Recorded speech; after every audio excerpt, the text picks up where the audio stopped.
En problemas vinculados a escucharnos, a entendernos y ese gran desafío que tanto se marca, que tiene que ver con el hecho de poder convivir y tolerarnos unos al otro. Eso se muestra desde la convivencia diaria en la calle, cuando uno pasa un semáforo o cuando hace una maniobra de tránsito y se encuentra del otro lado con la puteada del otro. Pero desde arriba para abajo también se ve como el accionar de un sector político y la antítesis por parte del otro, en una sobreactuación prácticamente permanente. Esta semana me encontraba con un texto muy interesante de Marcelo Bermúdez sobre los desafíos que tienen los dirigentes. Marcelo, ¿cómo te va? ¿Cómo andás? Buen día. Buen día, Daniel. ¿Cómo estás vos? Un gusto escucharte, Marcelo. ¿Los desafíos de la política son desafíos solamente de la política? ¿Son desafíos de la sociedad? ¿O hay que verlo como los desafíos de los dirigentes para mostrar cuán grandes son y si están a la altura de las circunstancias de los tiempos, digo, de una sociedad como la que tenemos? Yo creo que los desafíos son de todos. Me parece que allí donde hay más poder, hay más responsabilidad, y me parece que nuestra clase dirigente no está a la altura. La sociedad votó, tuvimos elecciones de medio término y aparentemente los dirigentes, nuestra clase dirigente, bajo efectos alucinógenos, interpretó los resultados de una manera completamente disímil a lo que fueron, ¿no? Entonces, en público todos ganaron, aunque en realidad perdieron algo y ganaron menos de lo que esperaban. En privado están, digamos, limpiando su ropa sucia, discutiendo.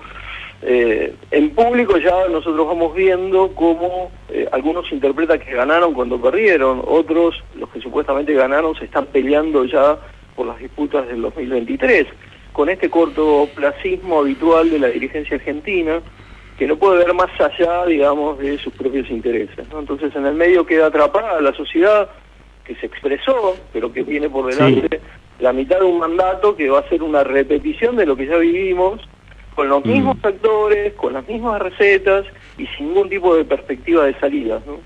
Claro, pero la duda va de un lado al otro, digo, porque este panorama así planteado, uno dice, está bien, ¿y la opción cuál es? ¿Cuál es la salida? ¿Para dónde vamos? Digo, la opción planteada en decir, lo nuevo que aparece en política es completamente disruptivo y habla en un tono altisonante como agrietando mucho más. Y lo actual, ¿por dónde está? Digo, porque uno ve en un oficialismo que sí, que puertas adentro todo indica ser que están peleados o que hay una pelea que subyace, y del otro lado vemos que hasta se quiebran en un bloque sin saber si son mayoría o no, ya se van quebrando previo a lo que es un año parlamentario complejísimo. Digo, ¿cómo se sitúa el ciudadano mirando los ejemplos que tiene desde arriba? Es muy difícil la tarea del ciudadano, sobre todo porque la decadencia también se va dando puertas adentro de la sociedad, ¿no? Una sociedad empobrecida, una sociedad, conocimos los resultados de las pruebas de educación, Argentina en las pruebas de la UNESCO obtuvo los peores resultados de los últimos 15 años, mientras Argentina estaba por encima del promedio de Latinoamérica, ahora está por debajo del promedio de Latinoamérica en materia educativa. Lo mismo se da con las pruebas de la OCDE, con las pruebas PISA, con las pruebas Aprender. Digamos, Argentina tiene una situación de decadencia, la sociedad queda atrapada, cada vez tiene menos herramientas para pelear, para discutir, para hacerse oír, y en definitiva la clase política es la que tiene el peso de la responsabilidad, ¿no? Y a mí me parece que efectivamente las alternativas no son las mejores, se introdujeron nuevos actores, pero la sociedad es víctima del engaño de nuestra clase política. Un poco la nota de Clarín que yo hablaba del arte de la guerra, ¿no? El arte de la guerra se basa en el engaño, y nuestra clase política está entrenada en el engaño. No está preparada para grandes guerras, apenas hace escaramuzas, ¿no? en el poder, pero todos de alguna manera van postergando lo que debería ser, digamos, urgente, inminente, y vamos tratando aquello que es poco importante, ¿no? Entonces, mientras estamos discutiendo las candidaturas del 2023, la Argentina tiene más del 40% de pobres, tiene una pésima educación, no tiene moneda, tiene inflación, tiene baja calidad institucional, se cumplieron 38 años de la democracia, un sistema que por supuesto todos veneramos, ¿no? Pero la pregunta es, ¿cuáles son las deudas de la democracia con nuestra sociedad? ¿La sociedad ha empeorado o ha mejorado en estos 38 años de vigencia de la nueva democracia? Y es una pregunta que la clase dirigente debería hacerse. ¿Dónde estamos discutiendo la mejora en calidad educativa, la inserción en el mundo? La clase política da discursos de peleas, de soberbia, de culpas, de ajenidad, ¿no? La culpa siempre es del otro, la culpa es del fondo, la culpa fue de la gestión anterior. La verdad es que la sociedad es muy difícil que pueda reaccionar si no tiene canales de participación, que tampoco le da a la clase dirigente. Entonces, estamos en un círculo vicioso y que es difícil salir y que eventualmente nos va a llevar tiempo tras tiempo a la decadencia, ¿no? Claro. Un círculo vicioso que se puede llegar a observar en el resultado en el tema educativo. Ese quizás sea... Me parece que a mí es central, porque los países que pueden emerger de sus crisis lo hacen a partir de mejorar la educación. Argentina tiene el mayor nivel de estudiantes, de jóvenes que no trabajan ni estudian. Argentina está por debajo del promedio de los países de la OCDE, que es los países de alguna manera que tienen mayor peso específico en el mundo, en materia de que bueno, apenas el 36% de nuestra población activa tiene completo el secundario, apenas el 36%. Tenemos graves problemas en materia de comprensión de textos, de matemáticas, de ciencias.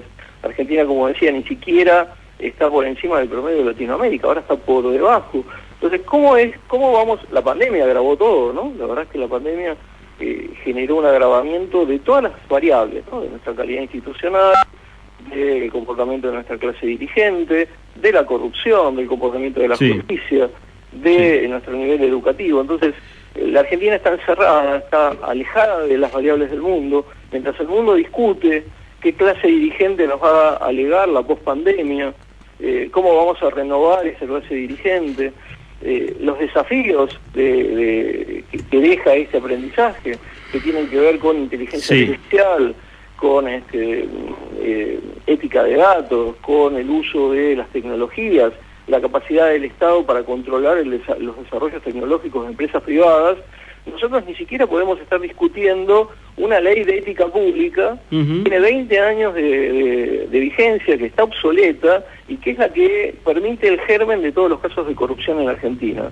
Entonces, mientras la justicia no funciona, la ley de ética pública no se renueva y no podemos solucionar ninguno de los problemas, los discursos son de postergación. Postergamos vencimientos de la deuda, postergamos nuestra discusión sobre los temas centrales y postergamos finalmente nuestro futuro.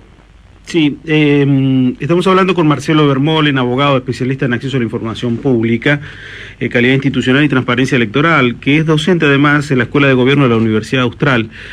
Como docente, vos como cuando viene un chico y te dice, ¿cómo me podés explicar esto? ¿Cómo me podés explicar que el político tenemos este elemento contundente que tiene que ver la demostración del nivel educativo cada vez más pobre, pero no forma parte de la agenda política?